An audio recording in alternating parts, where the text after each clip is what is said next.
Hello and welcome everyone. My name is Vitaly Bord and I'm an economist at the Federal Reserve Board. Today, I'm very happy to welcome you to the last financial literacy seminar of this semester. Dr. Andrea Hasler will present her work on the TIAA Institute and GFLEC Personal Finance Index. Dr. Hasler is the Deputy Academic Director and an Assistant Research Professor in Financial Literacy at GFLEC, the Global Financial Literacy Excellence Center at the George Washington University School of Business. Her research focuses on financial literacy and capability, and she has several projects related to the financial literacy of different groups, such as young populations, women, minorities, entrepreneurs, and investors. To the audience, if you have questions throughout the talk, please enter them in the Q&A box on your screen, and I will raise them at points during the seminar. We will also have additional time for Q&A at the very end of the seminar. Thank you very much, Andrea, and the floor is yours. Perfect. Thank you so much, Vitaly. And I'm very excited to share my presentation today. And you have to, perfect. Now I can share my presentation. And it is a project that's very dear to me and to GFLEC overall. So I hope you can see everything I see in my little screen. You can. So otherwise, let me know. So as Vitaly already mentioned, it's the PFIN index, in short, how we call it. And that's data we have been collecting over the past 6 years. So I will present that data today, and of course, also the findings and the implications of our findings. And why is it so dear to me? Because I've been working on it for 6 years, but it has also grown to be one of our core projects that we are doing, because we are collecting this data each and every year. And it's very, very informative for our programs, but also media and is very interested in that data and our findings, and we present it everywhere. So let me go to what I will cover today. So I will talk about the basic facts about financial literacy. I will talk about the importance of heterogeneity. And I will link then financial literacy to well-being. So basically, why does financial literacy matter? To just cover what we have done in the past 6 years with that data, here a little bit of an overview of just the recent papers and reports. So we have actually 12 reports where you can find all the statistics that I will also present today. And how it is structured, each and every year we release in spring, that's in April, usually early April, a general population report where we report the findings of, as it already says, the entire national representative sample of the US, each and every year with the newest data, of course. And then we have later in the year a focus report. And I will talk about those a little later, but what we do is actually we zoom in on one particular group, say for example, women. We also did a report on the young millennials. We did, and we will release the newest report in January. So you will have a small sneak peek here already during my presentation of the report that's called retirement readiness. So we will talk about life expectancy risk and retirement readiness, and the report will come out on January 12th. So that's on the report side. Then you see also here we have working papers, we have manuscripts that are right now submitted for publication. We have publications where we are using this very important data set. And what I'm presenting today is the most recent data, of course. So I did some new analysis, but you can find everything else otherwise in our reports and papers. Then let's continue with the basic facts about financial literacy. And first, of course, you must be really interested. So what's this PFIN about? So it is called the TIAA Institute GFLEC Personal Finance Index in long, because it is a joint collaboration with the TIAA Institute. And we measure personal finance, financial literacy, and we also have some well-being questions on an annual basis. So it's an annual barometer of knowledge and understanding that we measure. And the knowledge we measure is related to common financial situations. So I will mention a couple of questions that we ask in our PFIN index in a minute, but just remember, just be aware, it's knowledge that we measure that we encounter in daily financial decision making. So it's working knowledge. Besides the PFIN index, we are also using, we are also including in the survey each and every year well-being indicators. And these are questions that we adjust a little bit. So for example, this year we included more questions on retirement preparedness. So that's also why we have that upcoming report on that specific topic. Then in terms of the survey methodology, so we have been collecting data since 2016 on a yearly basis. I say 2016 because that was the first year we collected the data, and we collected it in September. But the report didn't come out until 2017. But since then, we collect the data each and every year in January. So the 2023 data will be collected right after the new year. And it is a sample of Americans age 18 and older. And the sample size this year was a little bit more than 3,500 observations. We also quota sample in this year Asian, Black, and Hispanic Americans, as well as Gen Z.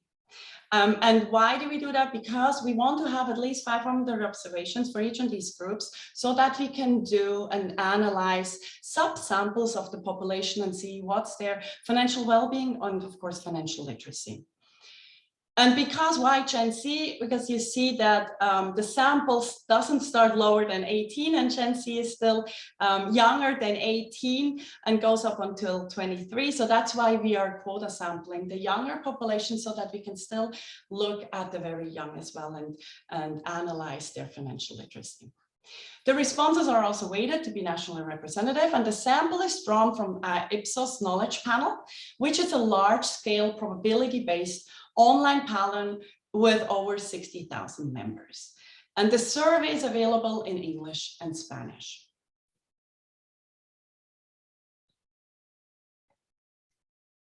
Now, what's unique with our data is that we measure financial literacy with 28 questions. So we not only have a handful of questions, you might have heard of the big three financial literacy questions, which assess understanding of numeracy, inflation, and risk diversification. These are three very important and famous questions. But here, what we have here is a more comprehensive measure, because what we are including are 28 questions in our index. And so we have 3 or 4 questions for each of the 8 functional areas. So we have 8 functional areas, they're listed here. They go from earning, saving, consuming, investing, but also to comprehending risk and go to information sources. So we are interested in what do people use when they make, what resources do people use when they make decisions? And these 8 functional areas align with the national standards for financial literacy. Now you might be interested, what are these questions? What are these 28 questions and how are they asked? So we ask them in this following way. And so they're scenario-based questions, and that's a sample question here. And the question asks, Anna saves $500 each year for 10 years and then stops saving additional money. At the same time, Charlie saves nothing for 10 years, but then receives a $5,000 gift, which he decides to save. If both Anna and Charlie earn a 5% return each year, who will have more money in savings after 20 years? And then how it's also structured, we have 1 answer that's correct, 2 answers that are incorrect, and the 4th answer is the don't know option. And you will know Anna is the correct answer here. And you see on the right-hand side, the result for this year, 2022, 52% of the population got it correct. 26 incorrect, and still that's a number we are always looking at that don't know. So 22, 1 in 5 said, I don't know. Good. So how does the entire index now look when we look at all the 28 questions? Also, on average, people in the US can answer 50% of the questions correctly. So that's how we read here that number. So that means if we translate it into number of questions, on average, people correctly answered 14 out of the 28 questions. We can also look at the distribution of correct answers. So we see then at the bottom, you have 23% of the population who could correctly answer up to 7 questions. So they answered between 0 and 7 questions correctly. And then you have, so these are the people with the lowest financial literacy. And then you have on the very top in the dark blue, we have 18% who show very high financial literacy because they could answer between 22 and 28 questions correctly. But you will always already think that 50% correct only on a test is actually a failing grade. So overall, we see that financial literacy is very low, given our findings. And if you look also across the years, because we can compare since 2017, we see that it hasn't changed. It is holding steady. It hasn't changed since 2017. It was always around that 50% mark that people answered questions correctly. So on average, 50% of the questions were answered correctly. So 14 out of the 25. And the same is true when we look at the distribution across all the 6 years that we have available up until now. We see that it hasn't changed that much. So the percentage of people in the very low bracket at the very bottom gray, and I even put this square around, you see it's 1/5 of the population roughly that, or even 1/4 closer to 2022, that is in that very low literacy bracket and could only answer up to 7 questions correctly. Now, I mentioned we have 8 functional areas. So what do people know the most and what do they know the least? And here is the ranking for the 2022 data. So borrowing, the questions in borrowing are the ones that people know the best. So 60% on average, 60% of the borrowing questions were answered correctly. And that's, if you think, not so surprising to us, because we encounter situations where we have to borrow very early on. If you think at how to finance college degrees, for example, high school students with their parents, of course, have to think already how to finance college and maybe take on student loans. So this is borrowing is definitely something that people encounter very early on in their life. You can then go down the whole list and you see that comprehending risk. So an understanding of risk and risk-related questions is very low. So only 1/3 of the questions were answered correctly in that particular category. And that's very worrisome, and that's something that I'd like to discuss more today during this presentation. So you might wonder, what are these risk questions that people have to answer in our survey? Because as I mentioned before, it's not how we assess financial literacy is that the questions are related to everyday financial decision making, or at least relate to everyday financial decision making. And in everyday financial decision making, you have to think about expected values. And that's one of the questions. It's here, we have it framed in the way of lotteries. But if you think, you also have to think about, for example, what's the likelihood that my car breaks down, and what would be the cost of the repairment? So here the question is, lottery A pays a price of $200 and the chances of winning are 5%. Lottery B pays a price of $90,000 and the chances of winning are 0.01%.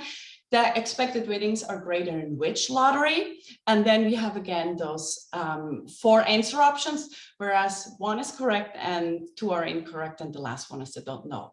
And we see here in 2022, we got the result that 48 to less than 50% of the people got this question correct.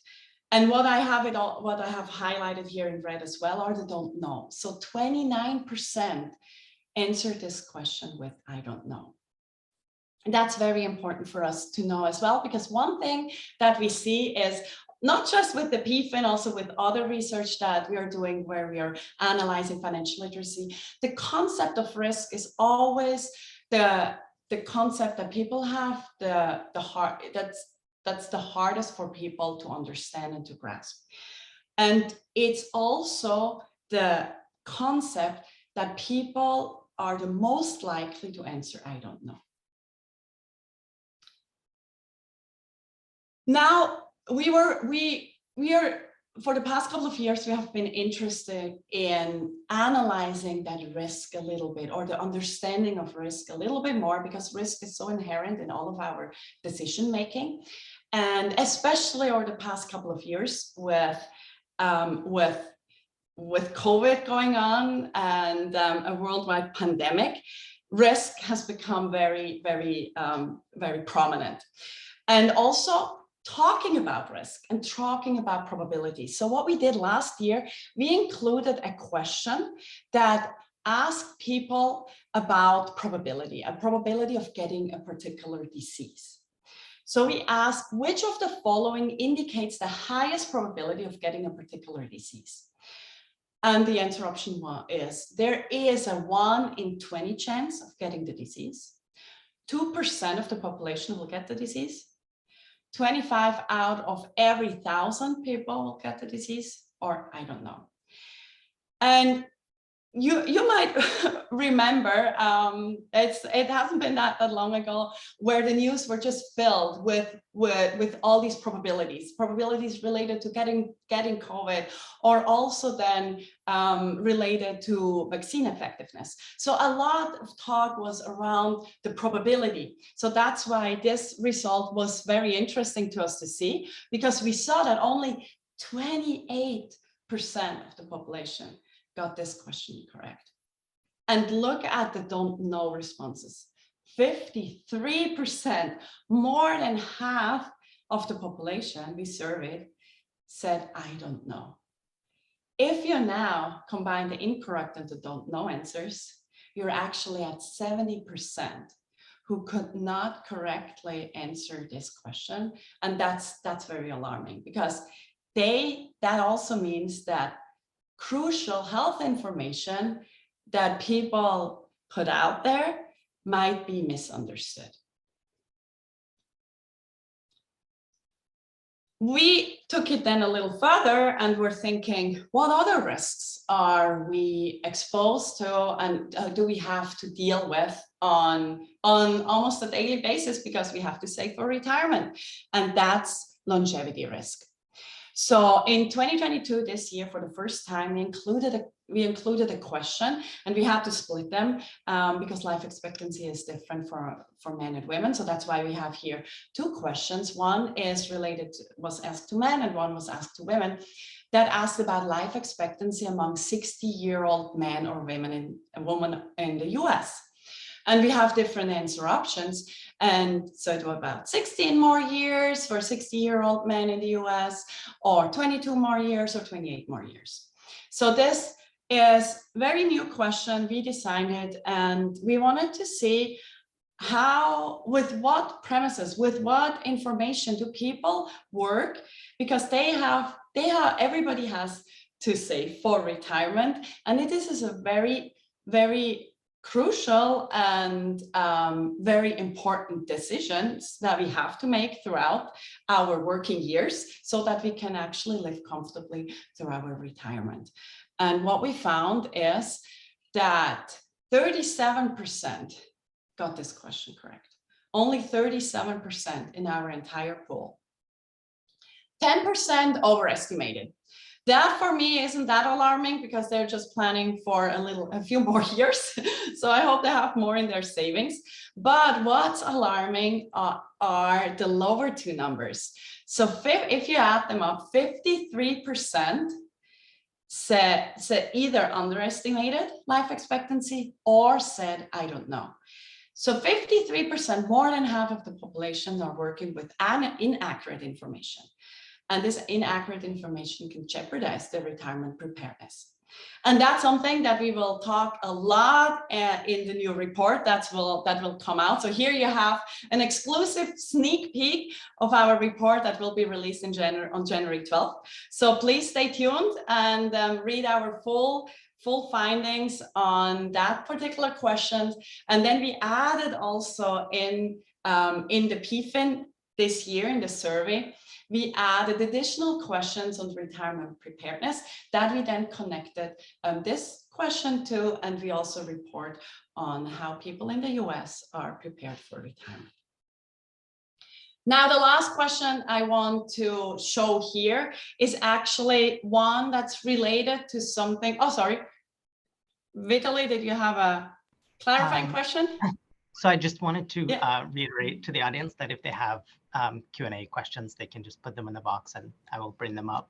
But I actually had a question about the longevity risk, which is, did you get a chance to ask about any kind of individual specific factors that might affect, how these individuals think about their own life expectancy versus the average life expectancy? Yeah, that's a very good point. Yeah, if somebody is not in good health, then of course their own life expectancy might look quite different. So we didn't include any of these questions in the current survey because also, and that's why we're also not asking a subjective question here. We really want to look at whether people know about life expectancy in general in the US. So it's always with these questions, we want to assess a lot of information, of course, and also personal information, but it is always also tricky to not ask questions that are too personal or people don't want to answer. So that's why we kept it more broad here. Thank you. And also, I have to say one other addition here. We wanted to assess whether people have an understanding of longevity risk. So not only of their own longevity risk, but in general, whether they know what longevity risk is or what the life expectancy is in the US. Then the last the last topic I'd like to highlight here with a question is inflation, because this is something that we have been dealing with for quite a few months, and I want to show you the results for that particular question, which is about inflation, where we assess whether people have an understanding of what inflation is. And the question here is, Akiko has $1,000 in savings that earns a 2% rate of return over the course of the year. The inflation rate during the year is 3%. Which statement is true? She can afford to buy fewer things at the end of the year or buy more things at the end of the year, or it is not clear whether she can afford to buy more things or fewer things at the end of the year. And the results are the following. So we have slightly more than 50% who got this question correct, but we still have, if you look at the don't know, 26% who said, I don't know to that particular statement. Now I mentioned that I'd also like to talk a little bit about the importance of heterogeneity.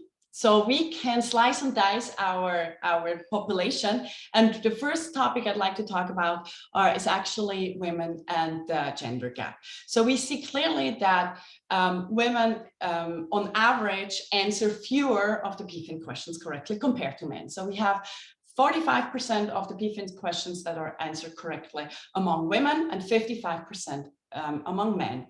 And also, if you look at the distribution, again, we see that at the lower end, there's a higher proportion of women who could only answer up to 7 questions correctly compared to men. And these differences are statistically significant. But I also, and I will show that a little later, I run, of course, regressions, not just here those univariate analysis. But what we also did is we looked at all the different topics, the 8 topics that we have, and we see that the gender gap is prevalent across all the 8 functional areas. So it is there, and there is no topic that doesn't have a gender gap in terms of financial literacy knowledge.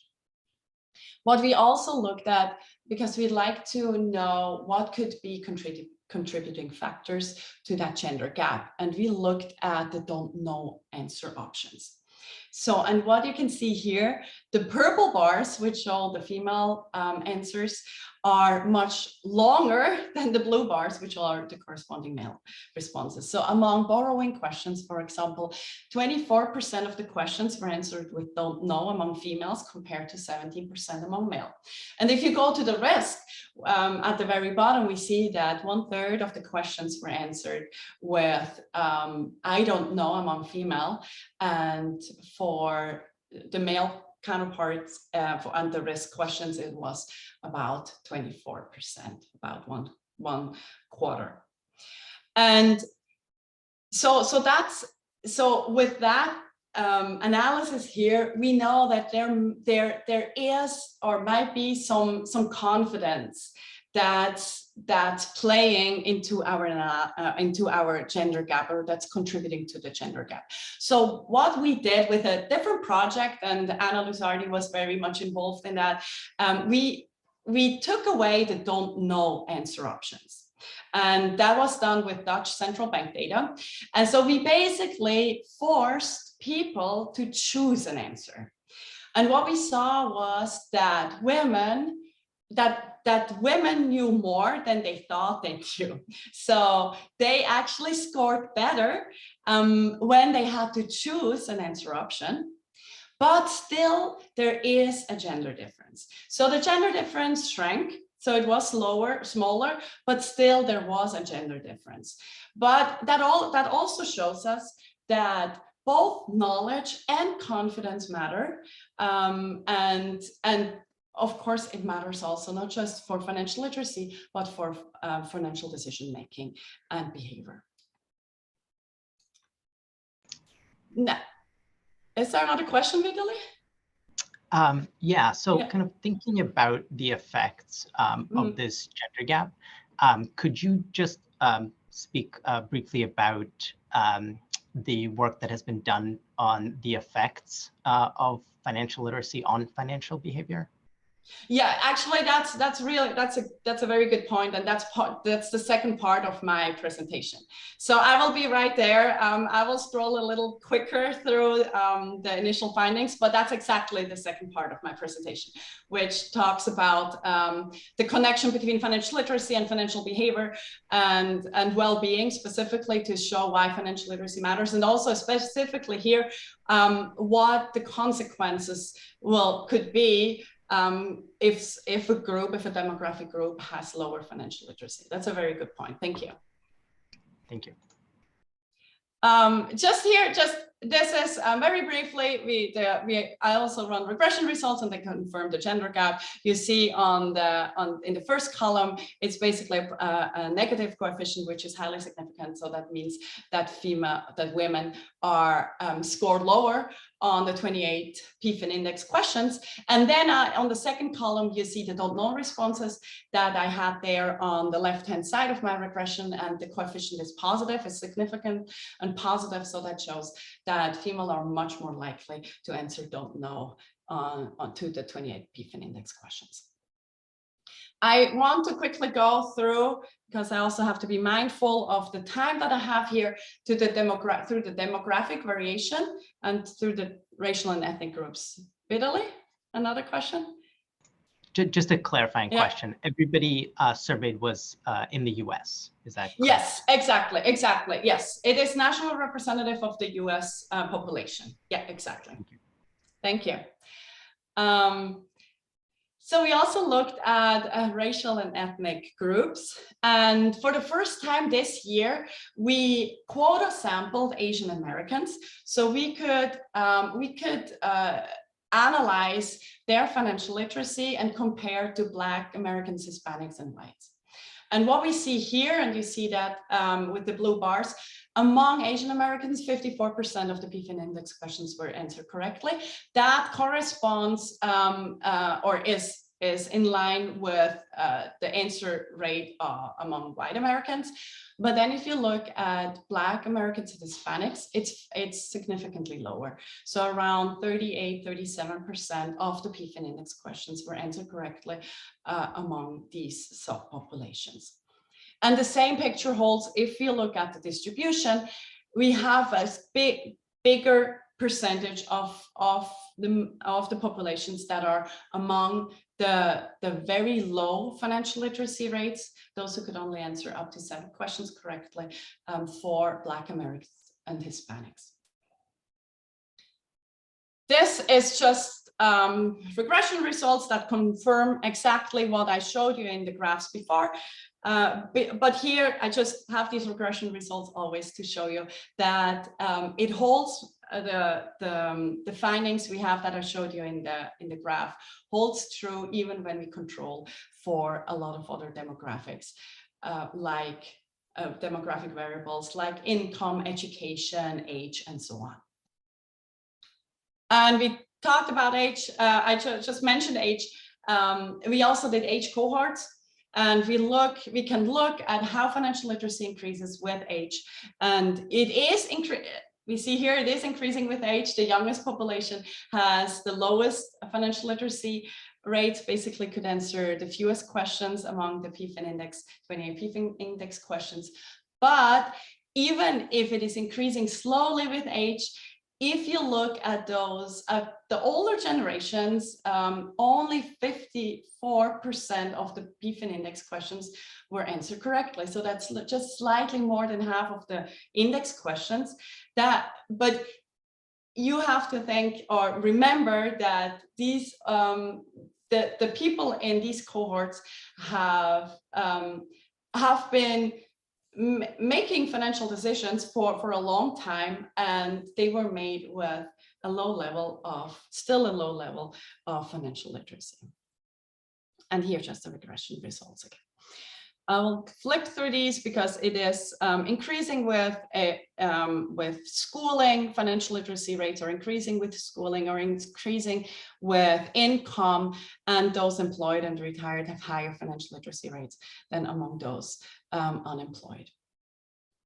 One thing that I want to highlight here, and then I'm at the end of this section, is the changes for specific demographic groups between 2017 and 2022.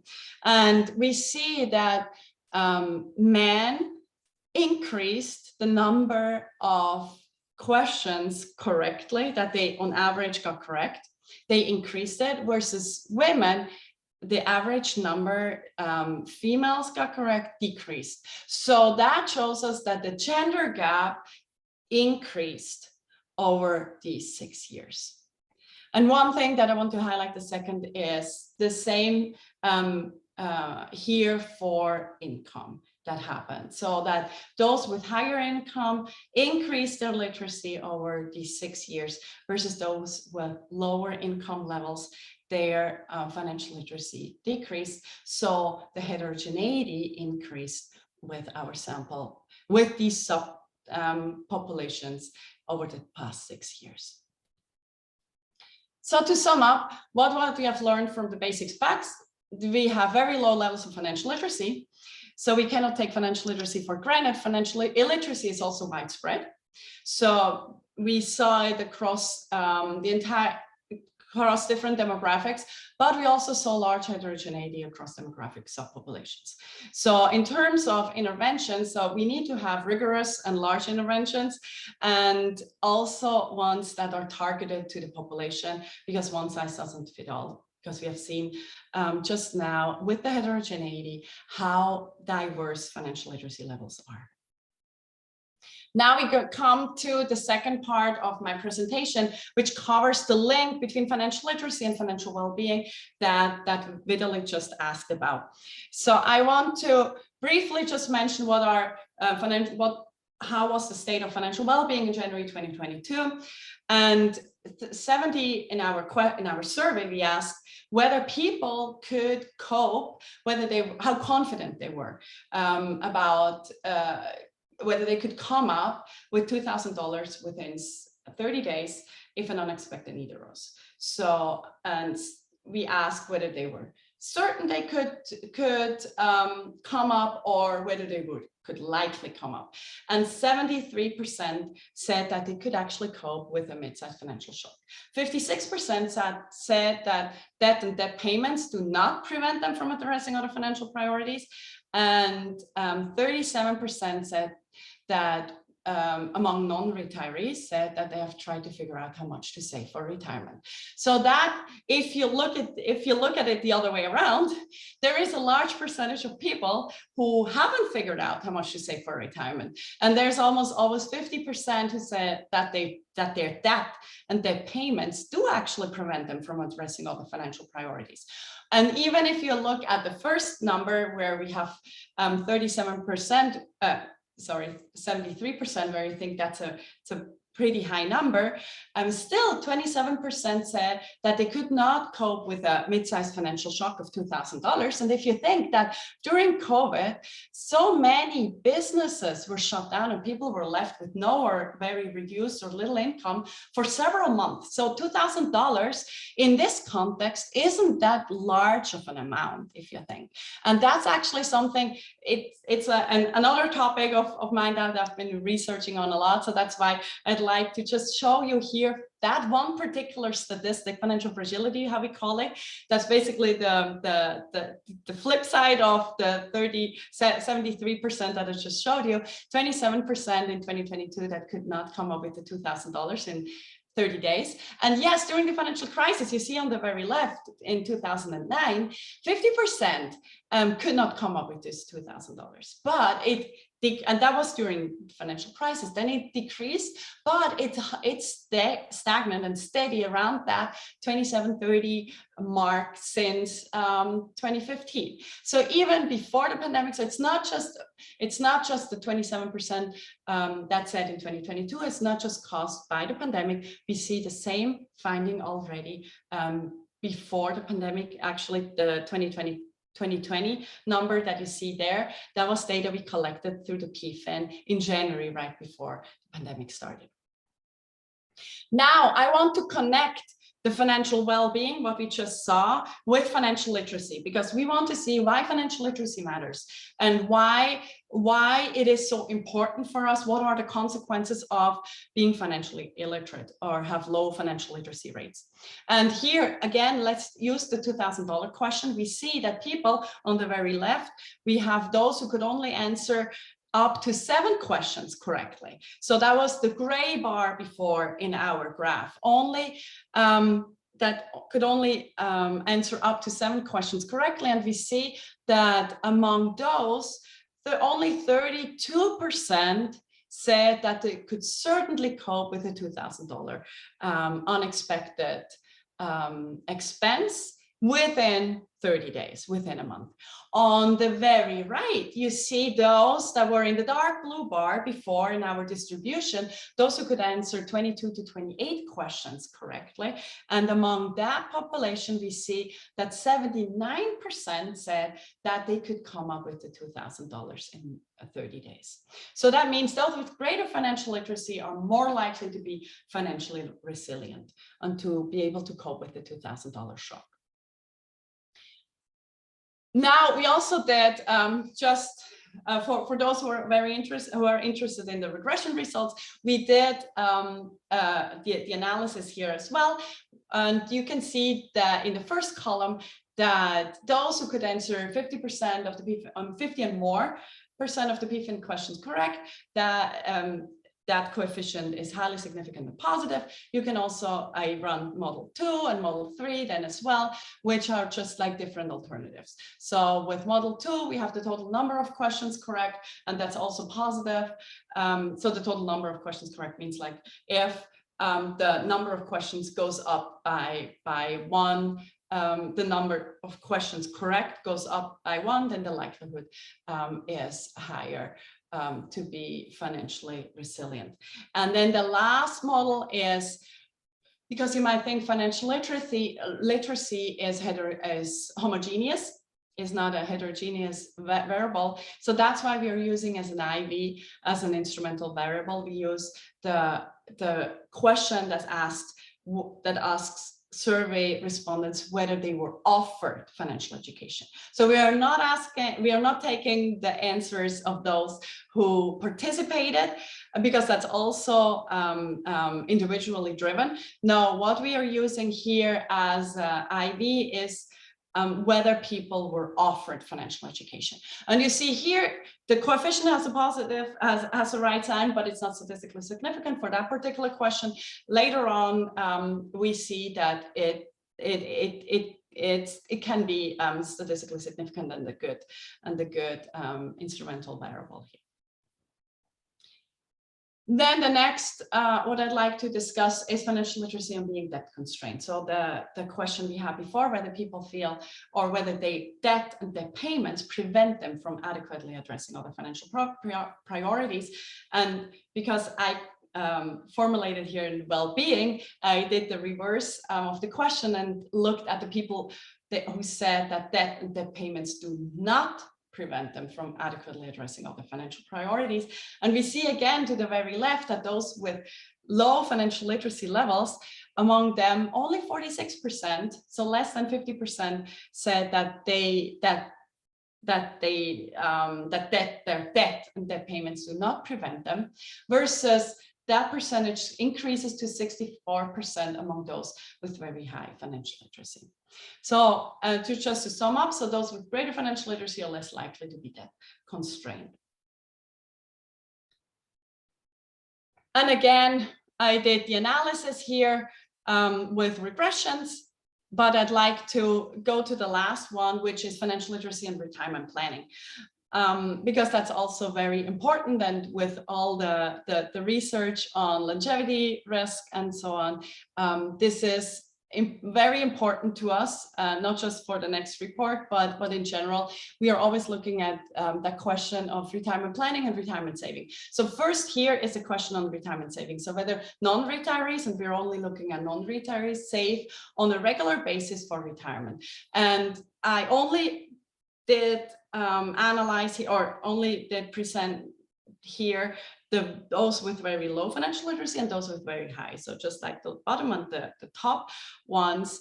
And we see that among those who could only answer up to 7 questions correctly, 36% say that they save for retirement on a regular basis. Among those with higher financial literacy, it was 86%. So now you might think, okay, but financial literacy is positively related to income, to education. So maybe those who have higher financial literacy are more likely to have money that they can save for retirement. So this is more driven by income rather than literacy. So what we're also looking at is a question that's asked whether people have tried try to determine how much they need to save for retirement. So it's not asking whether you actually save, it's asking whether you have thought or whether you have figured out how much you will need to save for retirement. So it is that retirement planning.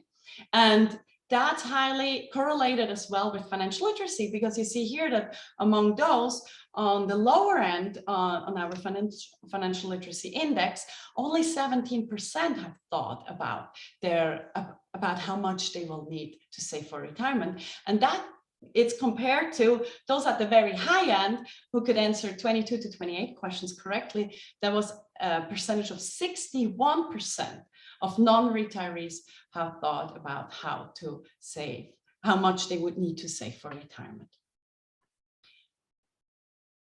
So again, we did for the retirement planning question here, I show the regression results. I don't want to talk more about that because I want to go to the Q&A, but one measure that I'd like to mention here, which is very important to just quantify what are the costs of financial illiteracy. And we asked a couple of years ago, we started asking that particular question that asks, let us know or tell us how many hours per week do you spend thinking about and dealing with issues and problems related to personal finances? So how many hours per week? And on average, people spend 7 hours per week thinking about and dealing with financial issues. So here the question is really asking about issues and problems related to personal finances. And then the follow-up question was, how many hours occur at work? And on average, these are 3 hours per week that occur at work. On the left-hand side, you see the graph split again by financial literacy. And you see that among those with the lowest financial literacy, we have 12 hours. They spend 12 hours per week dealing with issues and problems. And then it decreases with increasing financial literacy. So among those with the highest financial literacy rates, it decreases to 3 hours per week.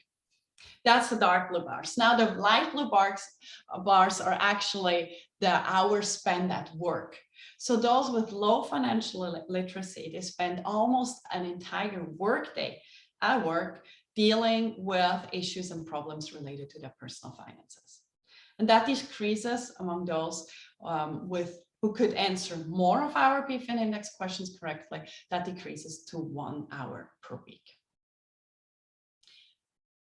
So just very 3 concluding remark points that I'd like you to take away from this presentation is that the data tells us how critically low financial literacy levels are in the US, and particularly among specific groups.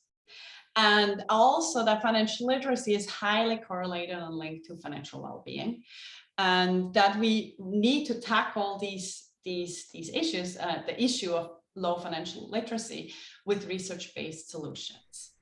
So thank you so much, and I'm looking forward to the Q&A. Great. Well, thank you very much, Andrea, for a very, very interesting presentation.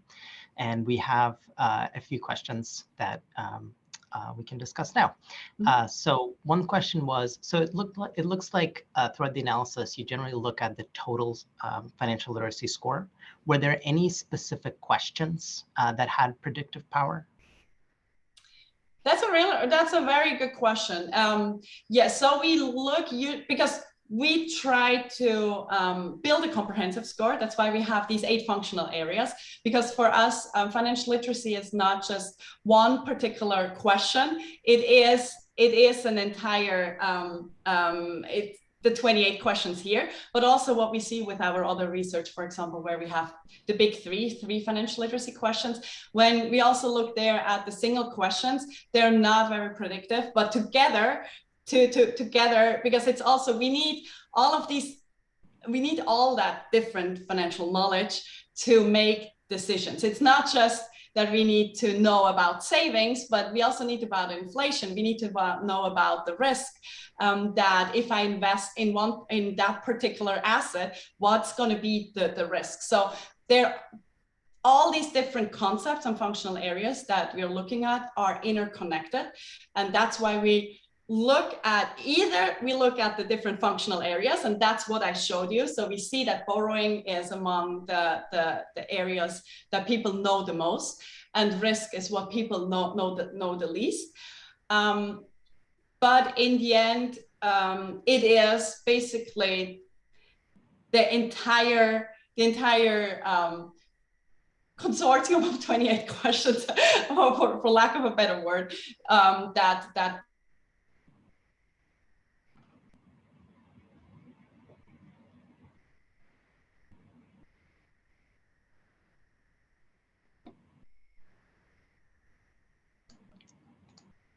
frozen, or if Vitaly is frozen. Oh no, Vitaly is back. Sorry about that. No worries. Thank you. So, oh no, Anna, if you want to say something, you're on mute. You were frozen for a moment, and so, I wasn't sure whether you had to jump in, but I'll let you continue, please. Okay, thank you. Do any of the questions cover credit decisions or knowledge of credit scores? Now I'm also... We can hear you well.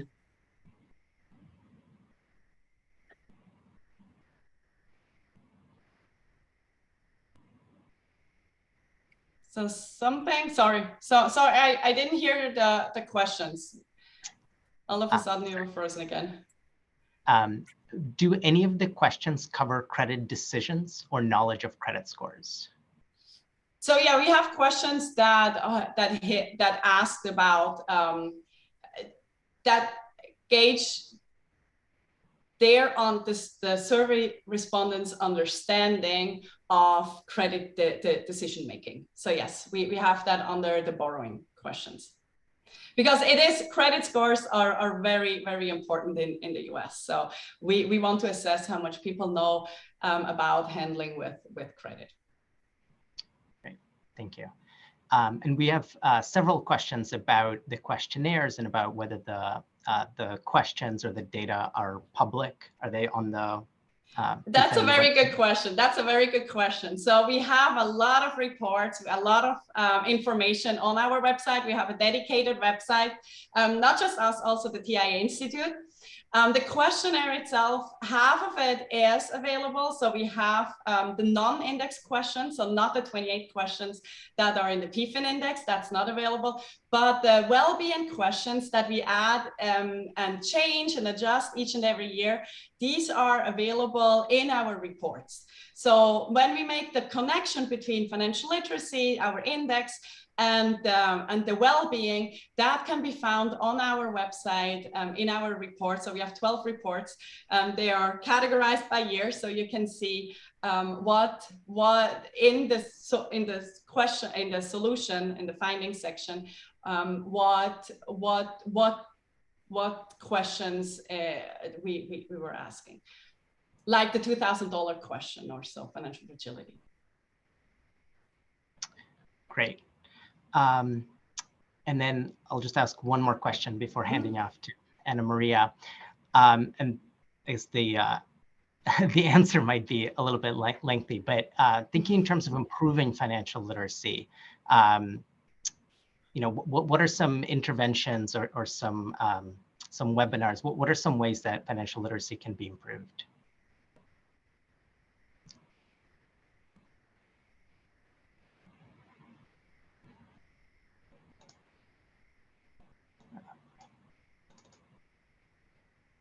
I think Andrea froze again. So I'm actually going to jump in and mention what are some of the ways in which financial literacy can be improved and that we have used a lot here at GFLEC. One is clearly having financial literacy in school. And we are very happy that in the US, many states are mandated financial literacy in school. And the other one is actually financial education program in the workplace. And Andrea in particular has been very involved in a lot of projects in financial education in the workplace. We just have issued a report working with a Fortune 25 company. So a very big company where we have done an assessment of financial education programs. And these are the programs that can make a difference, right? You need to reach people where they are and also have very scalable intervention. So Andrea, I answered this question because we weren't sure whether you were frozen or not, but it was a very quick answer. And by the way, thank you so much for many of the questions. There were 20 questions. We'll try to maybe answer some of them. Just to know, we cannot make the questionnaire available. The data is proprietary. We have signed this contract with the TIA Institute, but some of the questions are available. And yes, we will also compare how our big three are going to relate to 28 questions. But as Andrea said, of course, the 28 question is such a refined measure that is so much better, so much more precise. Now we can really give a very detailed assessment of how much people know. One of the things I wanted to say before we close, I've used this data in my personal finance course. I've been teaching personal finance since 2013 at GW, both for undergraduate and graduate student. And I start each of the class with the statistics, with the personal finance index. That's actually quite helpful to motivate why we are teaching a specific topic, because often, young people don't know about it, and let alone the population. And so many of these statistics are available on our website. Some of you have asked for the link. If you go to www.gfleg.org, you will find a page where we report all of these statistics.